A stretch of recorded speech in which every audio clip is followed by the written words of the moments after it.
There is something tragic about the person who always tries to do the right thing. You've seen them before. Maybe you are one of them.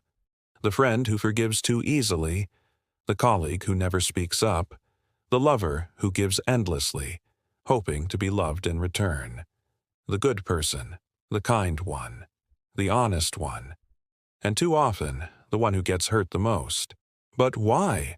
Why does goodness so often walk hand in hand with suffering? Why does the person with the softest heart end up carrying the heaviest burden? This question haunted Fyodor Dostoevsky, and in his novel The Idiot, he gave it a name. Prince Myshkin, a man who is not just good, but radically good. Pure, trusting, selfless, almost Christ-like in his compassion. And yet, people don't admire him. They pity him. They laugh at him. Some even hate him. He is the idiot, not because he lacks intelligence, but because he lives with an open heart in a world that weaponizes vulnerability. So here's the uncomfortable question this video dares to ask. What if being good is not enough? What if goodness, without wisdom, becomes a form of self-betrayal? This is not just a literary theme. It's a modern crisis. The world is full of people trying to be kind, to be fair, to be loving, but ending up manipulated, burned out, or emotionally discarded. Somewhere along the line, goodness became confused with weakness. Boundaries got labeled as cruelty, and those who refused to play power games were left behind. But this isn't a video about giving up on goodness. Quite the opposite. This is about reclaiming it, grounded in strength, clarity, and depth. Because The Idiot is not just a novel. It is a psychological mirror, a moral experiment, and perhaps a warning that without inner strength and self-awareness, even the most beautiful soul can be shattered. In the next hour, we'll walk through history, psychology, philosophy, and the heart of Dostoevsky's haunting story. We'll explore why society punishes the kind, how power and innocence collide, and what it really means to live with integrity in a world that confuses cruelty with strength.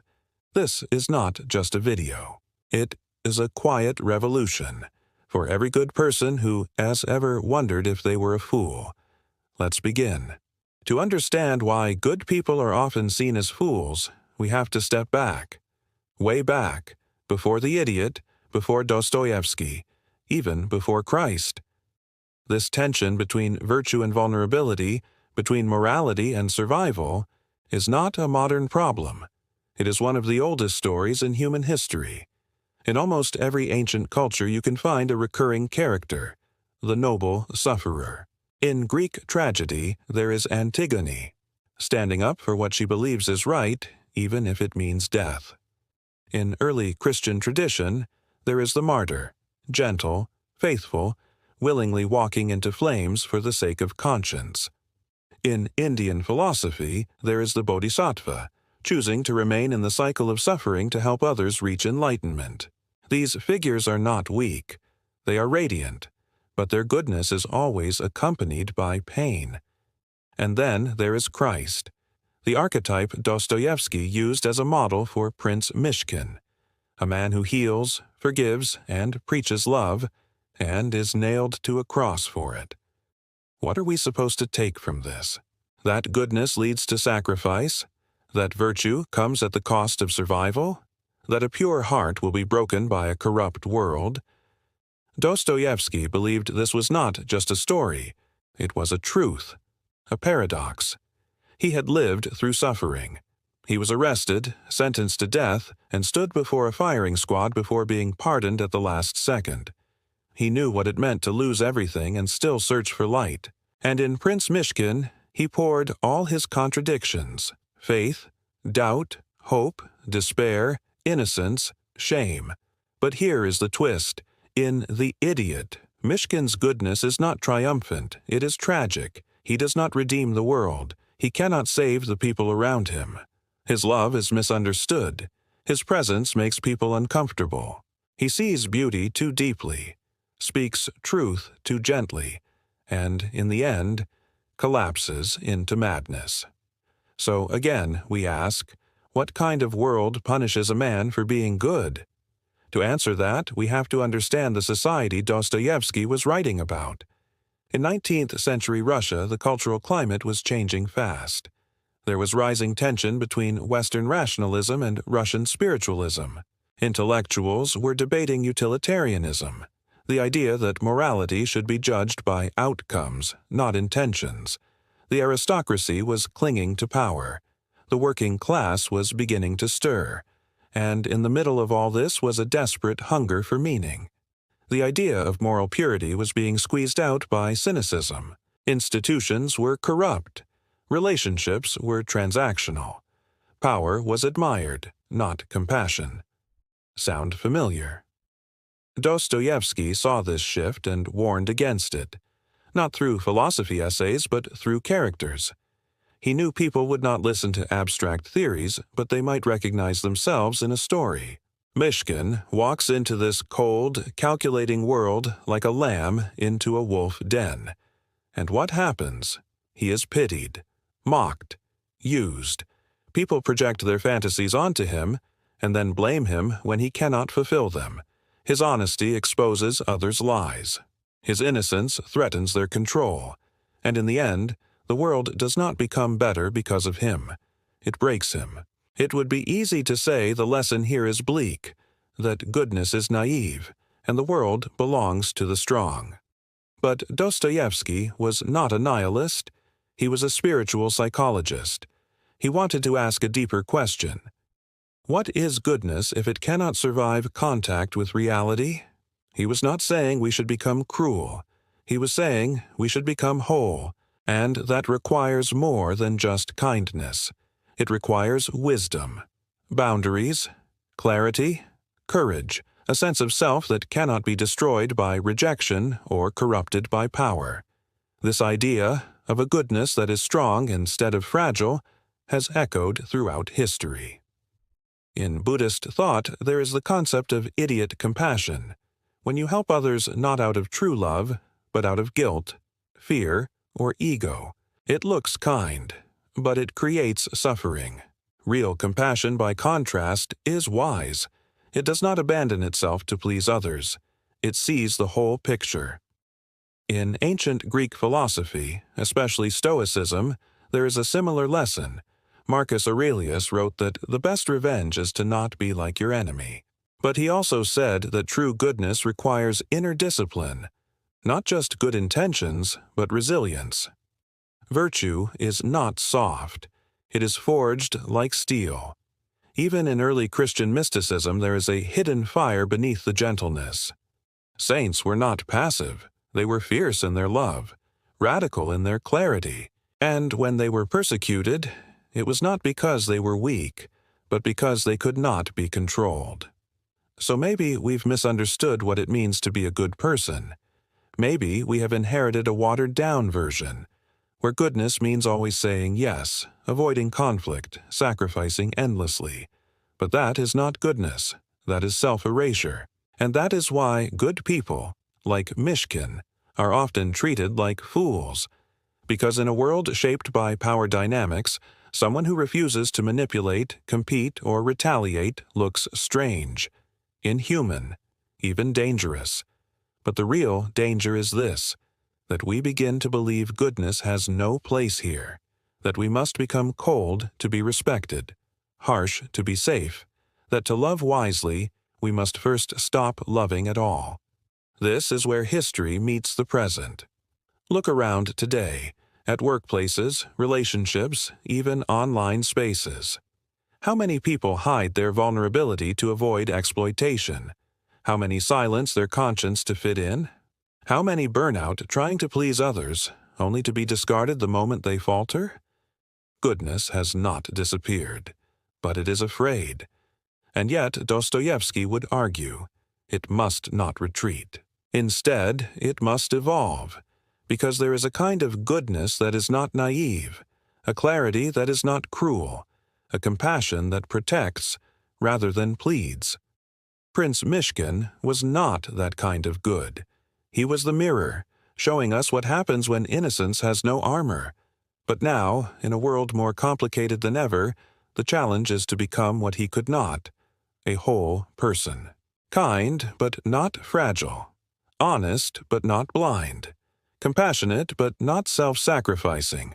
This is not an easy path, but it may be the only one worth walking.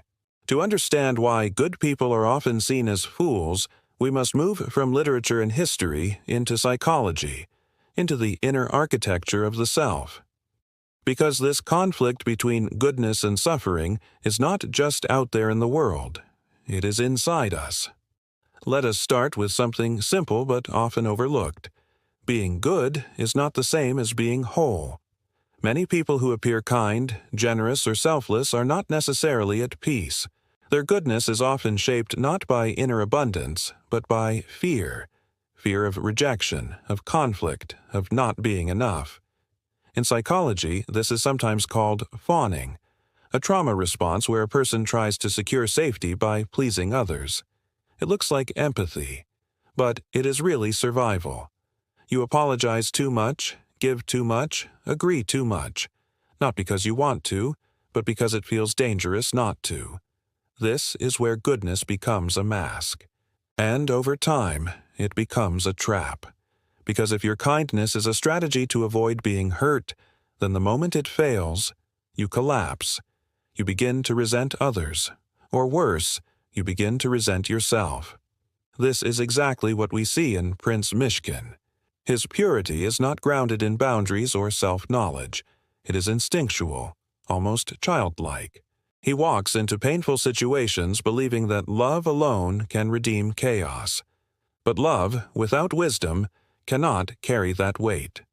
It bends. Then it breaks. Carl Jung called this the problem of the one-sided personality. When we over-identify with a single trait, kindness, rationality, strength, humility, we deny the other parts of ourselves. The shadow grows. The world pushes back. And eventually, we are overwhelmed by the very thing we refuse to see. Good people often deny their anger, their ambition, their need for rest, for space, for self-respect. They fear becoming selfish, so they stretch themselves thinner and thinner, hoping their sacrifice will be enough. But what starts as goodness becomes martyrdom, and martyrdom, over time, breeds bitterness. In modern psychology, especially internal family systems, IFS, we learn that the self is not a single identity. It is a system of parts. You have a part that wants to be kind, another that feels rage, another that wants to withdraw, another that longs to speak truth, even if it hurts. Wholeness means listening to all of them, not just the ones that look virtuous. This is what Prince Myshkin could not do. He saw the beauty in others, even in those who were broken or cruel, but he could not see the wholeness in himself. He was compassion without clarity, light without ground, and when he tried to carry other people's pain, it shattered him. In that way, Dostoevsky was decades ahead of his time. He was exploring what modern trauma research now confirms. Unintegrated goodness is not sustainable. There is a kind of moral innocence that makes us blind to manipulation, drawn to chaos, unable to say no. It confuses love with self-abandonment. It treats boundaries as betrayal. And the worst part is, the more harm we absorb, the more we feel obligated to heal the world that hurt us. But that is not healing. That is reenactment. If we return to Carl Jung, we find a deeper way to frame this. Jung believed that true individuation, the process of becoming a whole person, involves integrating the shadow. That means facing the parts of us we are ashamed of, our anger, pride, need for control, fear of being unlovable. Many good people avoid this work. They are afraid of who they will become if they stop pleasing others. But until they do this, their goodness remains performative, fragile, dependent on approval. You see, real kindness is not about suppressing your shadow. It is about relating to it, befriending it, giving it a voice, but not letting it drive. Think of it like this. A truly good person does not need to be liked by everyone. A truly compassionate person can still say no. A truly loving person includes themselves in their circle of care. This is not softness, this is maturity. And it is precisely what most of us were never taught. From childhood, many of us were praised for being good boys and good girls, meaning obedient, quiet, agreeable. We learned that love is earned through sacrifice, that conflict is dangerous, that being needed is the same as being loved. So we became good, too good, and now, as adults, we wonder why we feel invisible, why people cross our boundaries, why we are exhausted all the time. We thought goodness would protect us, but what it often does, when unexamined, is make us easy to exploit.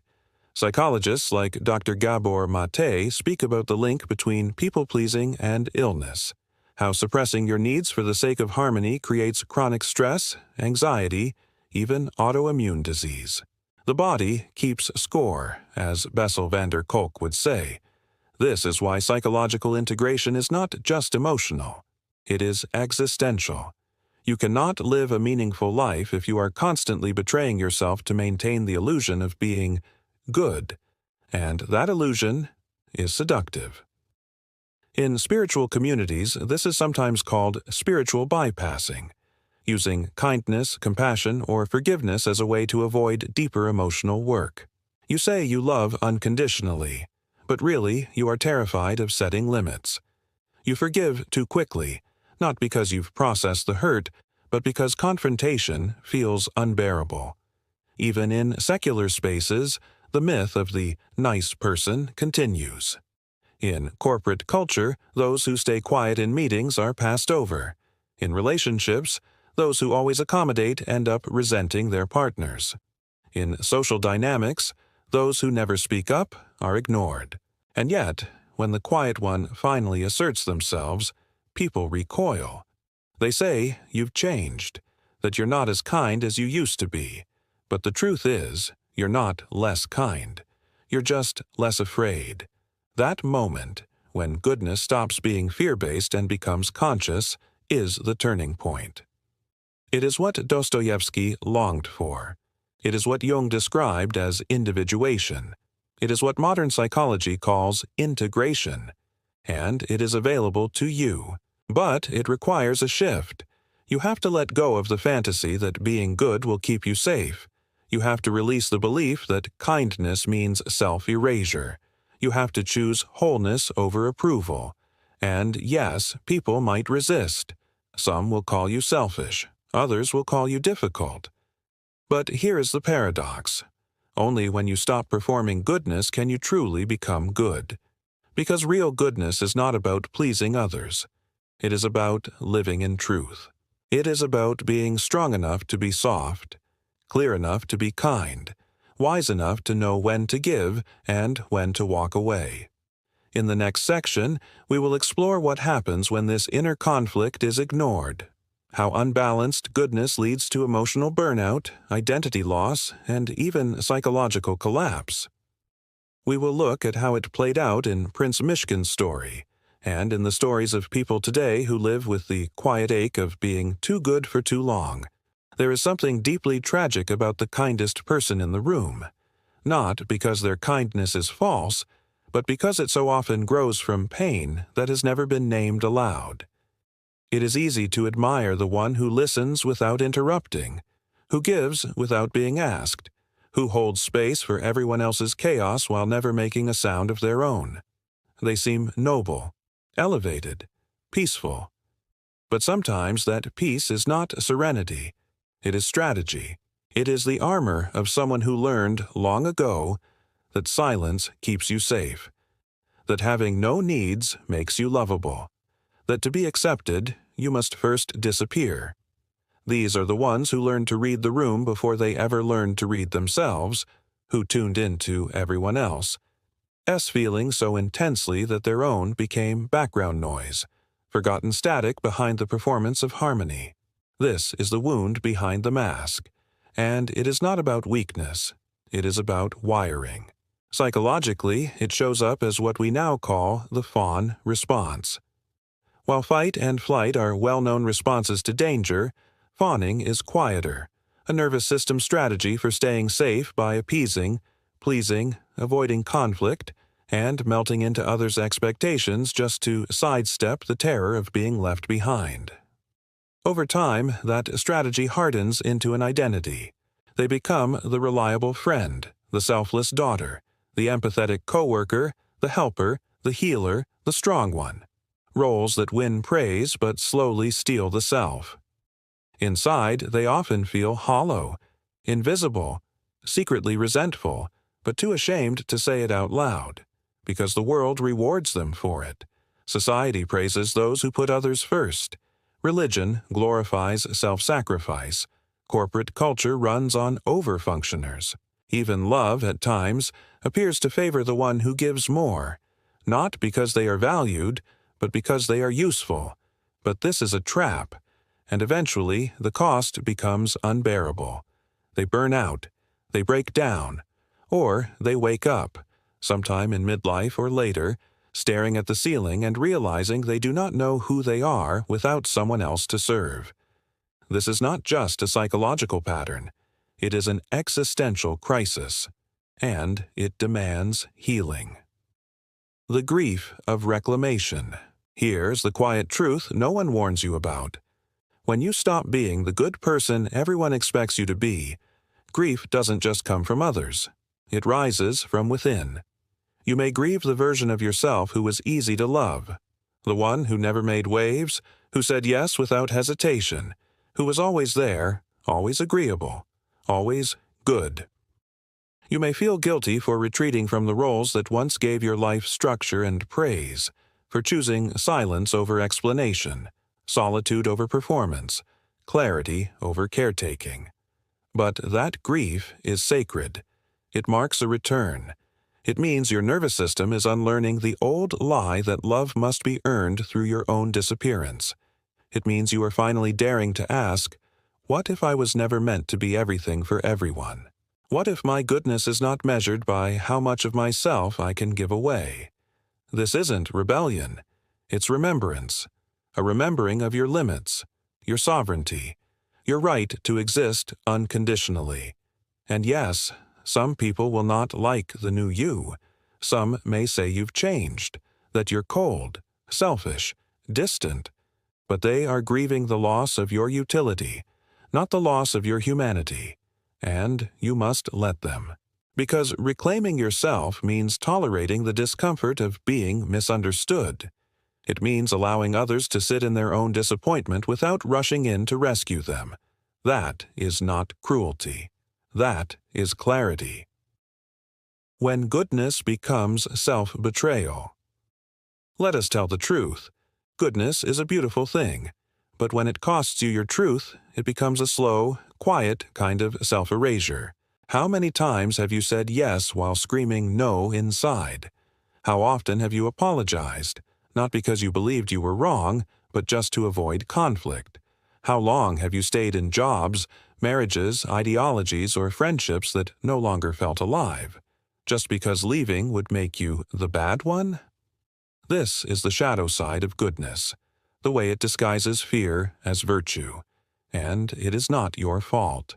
It is a survival pattern, often shaped in childhood and reinforced by the systems around you, family, religion, culture, but once you see it, you cannot unsee it. And you are called not to abandon your kindness, but to anchor it in something deeper, to become someone who still loves others deeply without betraying yourself in the process. That is not selfishness. That is liberation. The inner circle of true compassion. Picture your life as a set of concentric circles. Most people, especially those who fawn, place others in the center. They orbit around them, adapting, pleasing, deferring. Their own needs, emotions, and limits are pushed to the edges of the map, barely visible. But true compassion starts from the inside out. Imagine redrawing the circle, this time placing yourself in the center, not because you don't care about others, but because you recognize that care must flow from a rooted source. In that center live your values, your needs, your truth. In the next ring, your closest people, the ones who truly love you, who honor your wholeness, not just your usefulness. And beyond that, the wider world, colleagues, acquaintances, strangers. Goodness becomes dangerous when we reverse this order, when we give strangers priority, when coworkers' opinions override our inner voice, when we betray ourselves just to protect people who would never do the same for us. This isn't just practical, it's spiritual, because every time you choose someone else's comfort over your own truth, you shrink your soul. But when you reclaim your center, something shifts. Your relationships become more honest, your presence more grounded, your giving more sustainable. This is mature love, not sacrifice, but service with self still intact. Moving from false harmony to true integrity. Many good people confuse peace with the absence of tension. They avoid conflict, soften their words, swallow their truth to preserve the illusion of harmony. But integrity requires friction. It demands the courage to speak what is hard, to risk rupture in the name of alignment. Harmony is not always peace. Sometimes it is just suppression. True integrity means bringing your inner and outer worlds into alignment, saying what you mean, giving from fullness rather than fear, letting your yes mean yes and your no mean no. It is not easy, but it is clean. And that clarity, while uncomfortable, is a balm to your nervous system, because you no longer live in performance. You live in truth, and nothing is more liberating than that. A final invitation. So if you recognize yourself here, if you've lived as the good one and are beginning to feel the hidden cost of that role, know this: you are not broken. You are waking up. You are not selfish for setting boundaries. You are becoming real. This is the quiet revolution, the shedding of false goodness, the return to your center. Yes, you will disappoint some people. You will lose approval. You will feel uncertain, raw, maybe even lonely. But what you will gain is something far more precious: yourself, your voice, your energy, your direction, your dignity. This is the deeper meaning of Dostoevsky's warning. Not that goodness is foolish, but that it becomes dangerous when it forgets to include the soul of the one offering it. Do not forget yourself in the name of love. You are not here to be consumed. You are here to be whole. When goodness goes unexamined, when it is hollowed out by fear, people-pleasing, or a lack of inner strength, it does not just lead to misunderstanding. It leads to suffering. Quiet, invisible, and deeply personal suffering. You might not even notice it at first. It starts subtly, like a slow leak in your spirit. You say yes when you mean no. You comfort others while ignoring your own pain. You forgive before you have even felt the wound. You pride yourself on being the bigger person, but secretly you are shrinking. Every time you avoid conflict to keep the peace, a piece of you disappears.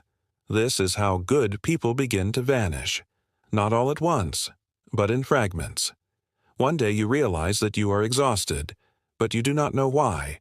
You have a decent life on paper, but it feels like something essential is missing. You are surrounded by people, yet you feel alone.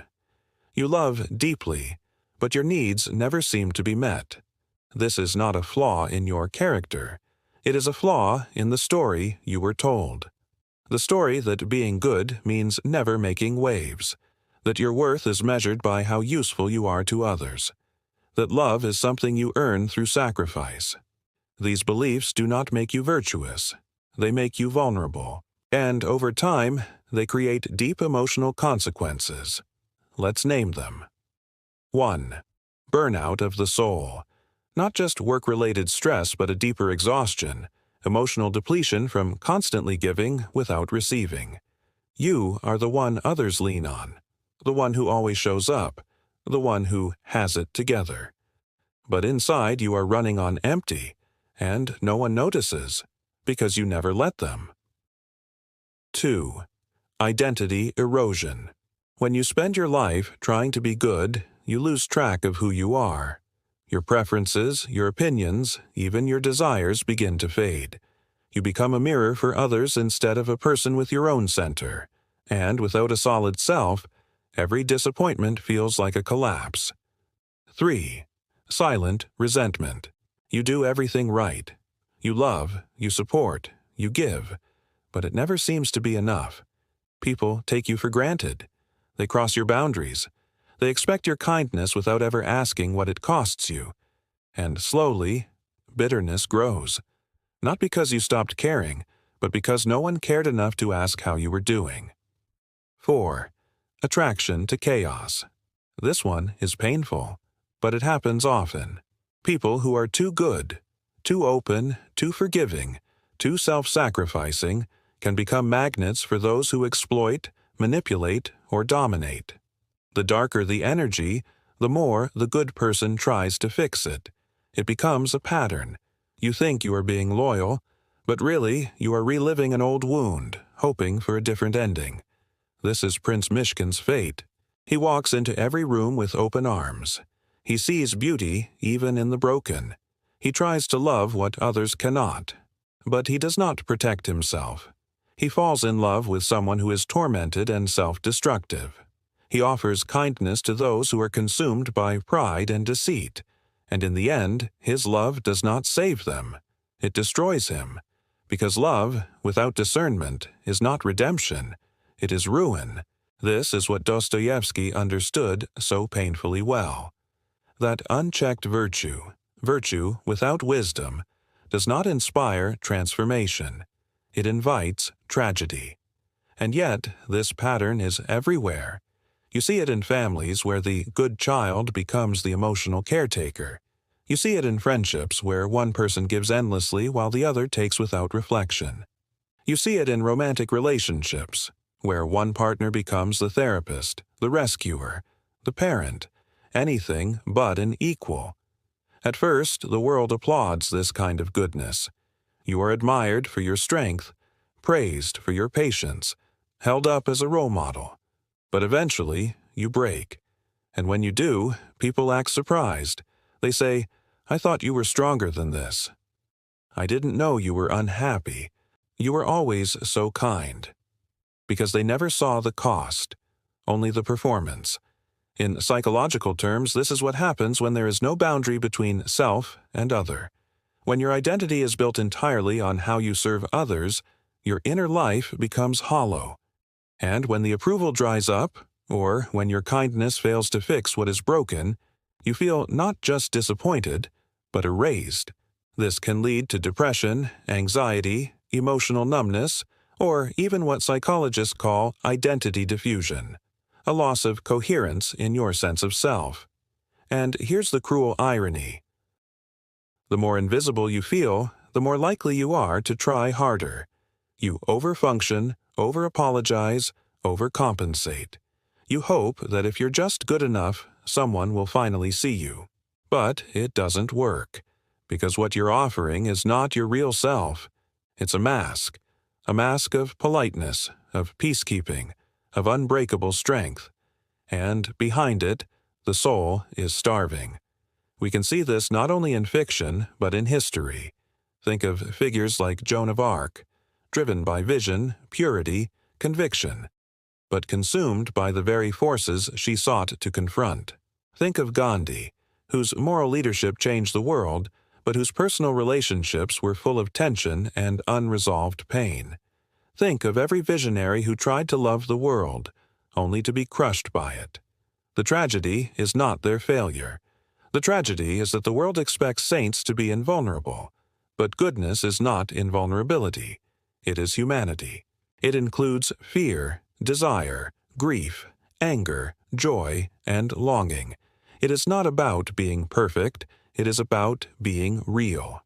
When we forget this, we turn goodness into a prison, and the people inside it forget how to breathe. So, if you are someone who feels like you are too good for your own good, this is not a flaw. It is a signal, a whisper from your soul that something deeper is calling you. Not to abandon your compassion, but to root it in truth. Because the alternative is not more goodness, it is collapse. It is what happened to Prince Mishkin, a man who could love the world, but not himself, a man who gave endlessly until he had nothing left, and in the end, his light did not change the world. It disappeared into silence. But that does not have to be your story. You can still be good. But it must be a goodness that includes your boundaries, a goodness that honors your anger, a goodness that says no when necessary, a goodness that does not need to be swallowed whole to be seen as worthy. That is where we go next. How do we build that kind of goodness? What does it look like to be compassionate without being a martyr, to live with integrity, but also strength, to give, but also receive? There is a quiet revolution waiting to unfold within those who have spent their lives being good. But it is not loud. It does not arrive with a dramatic breakdown or some sweeping cinematic transformation. It begins subtly, almost invisibly, with a single decision, the decision to turn inward, to stop asking only, "What do others need from me?" and begin asking, "What do I need from myself?"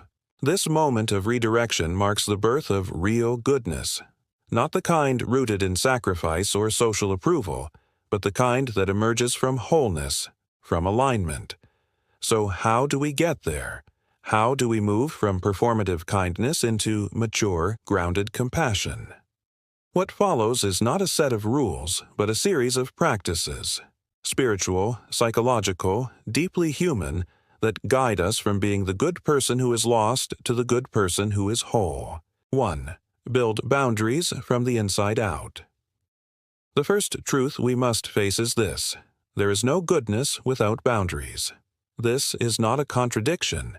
It is a law of emotional gravity. A boundary is not a wall to keep people out. It is a door, a filter, a sacred threshold. It lets in what nourishes and keeps out what depletes. And if you were raised to equate love with self-abandonment, boundaries might feel like cruelty. But they are not. They are clarity. A good place to start is with micro-boundaries. Instead of offering an automatic yes, pause. Say, "Let me get back to you." Tune into your body before committing. Notice if your chest tightens, if your stomach turns, if a whisper of resentment begins to grow. That discomfort is not something to override. It is a message. It is your boundary trying to speak. And the most compassionate thing you can do is listen and honor it. 2. Redefine goodness as wholeness. Dostoevsky's Prince Mishkin was good, compassionate, forgiving, and pure-hearted, but also painfully naive, powerless, and tragically incomplete. Jung understood what was missing: the shadow, the unlived parts of ourselves that we must integrate to become whole. As Jung wrote, the privilege of a lifetime is to become who you truly are. Not half of who you are, all of you. That includes your desire, your anger, your grief, your intuition, and your limits. Ask yourself, what parts of me have I disowned in order to be good? What would it mean to welcome them back? Not to indulge them, but to integrate them. This is not about acting out every impulse. It is about ending the performance of lightness and embracing the truth that you are both light and shadow. Because light without roots burns out, and your roots live in the darkness you have been taught to fear. 3. Practice assertive communication. Assertiveness is often misunderstood. It is not aggression. It is not picking fights. It is the capacity to speak truth clearly and kindly, even when it is uncomfortable. It sounds like, "I care about you, but I am not available tonight. I hear you, but I disagree. I am not okay with being spoken to that way." For people trained to prioritize harmony over honesty, this feels like betrayal. But it is not, because peace without truth is just silence. And silence, sustained long enough, becomes soul rot. You do not have to begin with a confrontation. Practice with a therapist. Journal your words. Say them aloud to yourself. Let your nervous system feel the safety of truth-telling. Because your truth is not dangerous. It is your compass. It will not lead you astray. It will lead you home. 4. Embody practices that center you. There is a reason mystics retreated to deserts, forests, mountaintops, not to escape the world, but to remember who they were when no one was watching.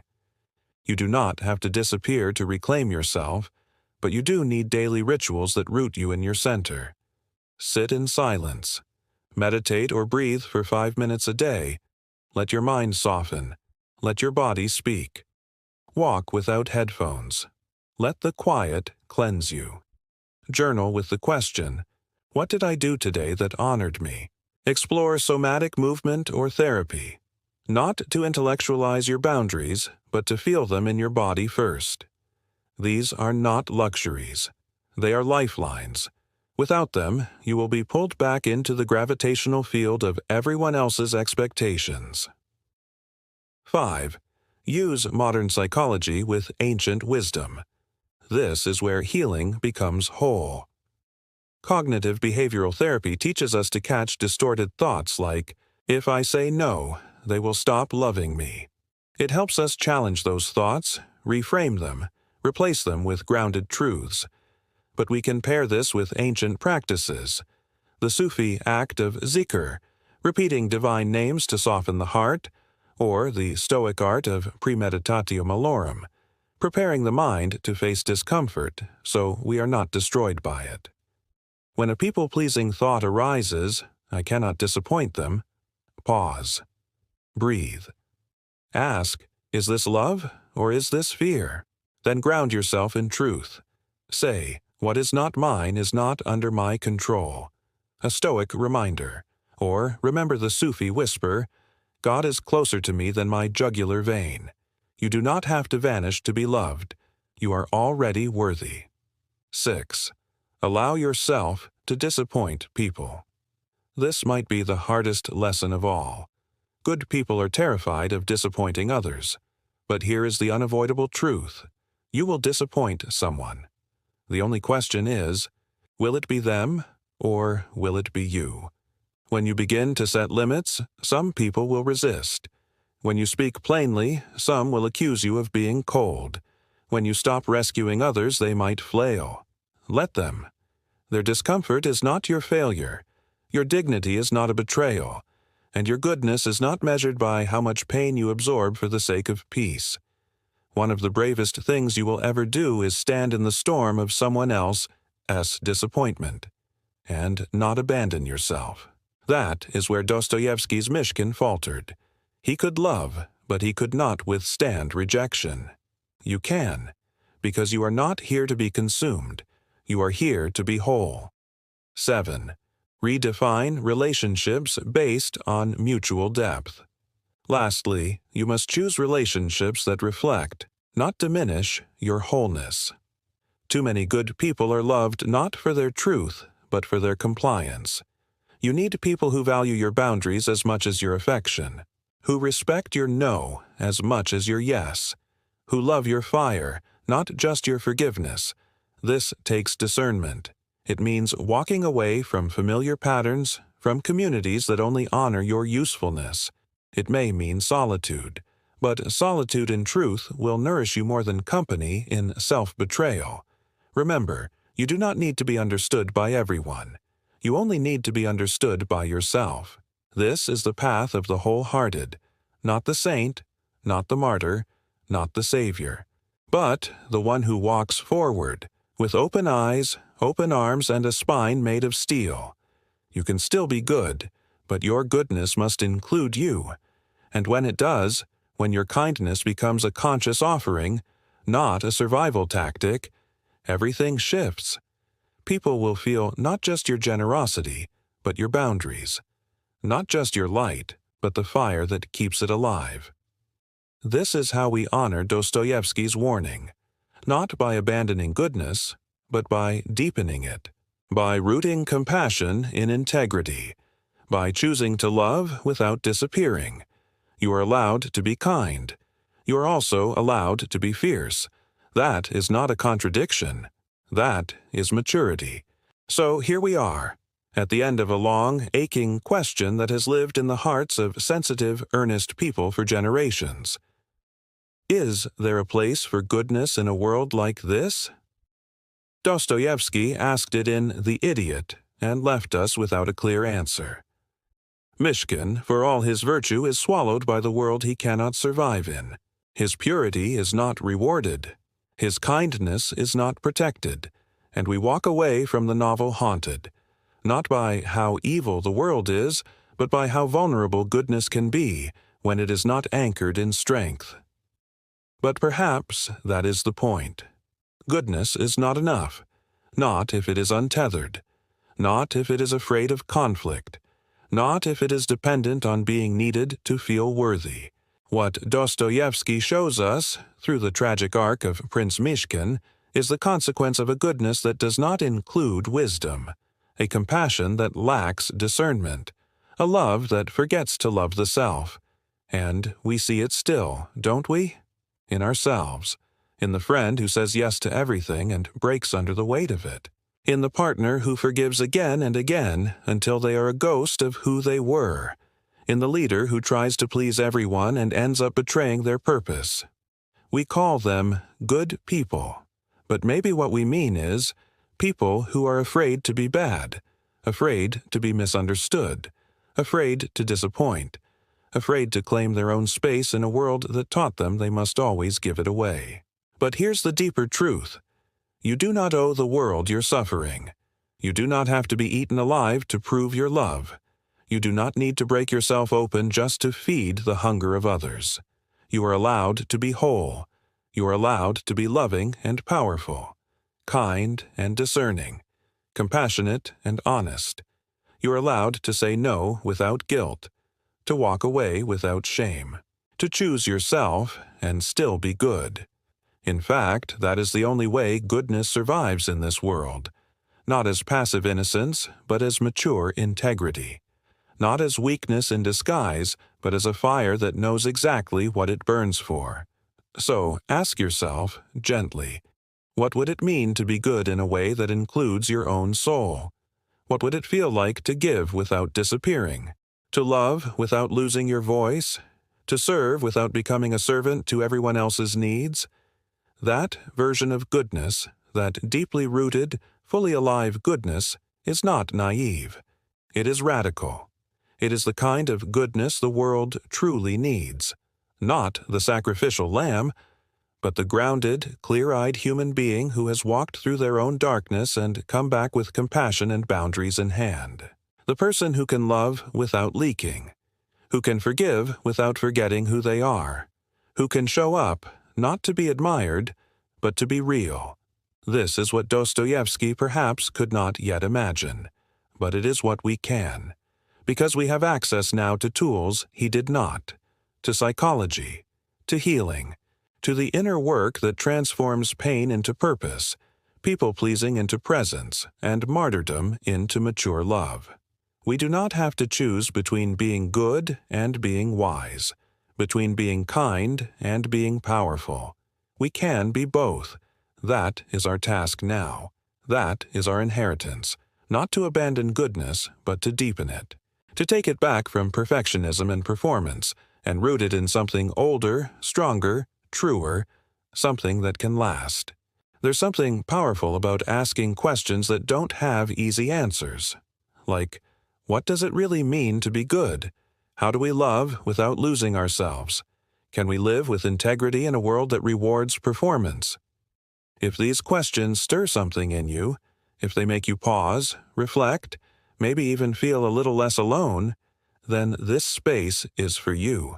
Here, we go beyond surface-level content. We don't chase quick fixes. We explore the kind of truth that takes time, the kind that asks you to come home to yourself. Every video on this channel is crafted for people like you, for the thinkers, the feelers, the quiet rebels, and emotional alchemists. For those who want to understand not just what is happening in the world, but why it feels the way it does, and how to respond with depth, not just reaction.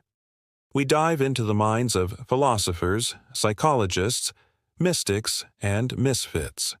We weave history with modern science, and we always circle back to one central theme. How do we live well, truly, consciously, courageously. So, if that's a question that matters to you, if you're tired of shallow motivation and hungry for meaningful insight, if you want tools that help you grow, not into a perfect version of yourself, but into a true one, then join us. Subscribe not just for more content, but for a journey into self-awareness, emotional intelligence, purpose, and the kind of strength that doesn't shout but knows. Because the world doesn't just need more content. It needs more consciousness, and we build that together. So stay curious, stay compassionate, and stay with us as we keep exploring what it really means to be human. This is just the beginning.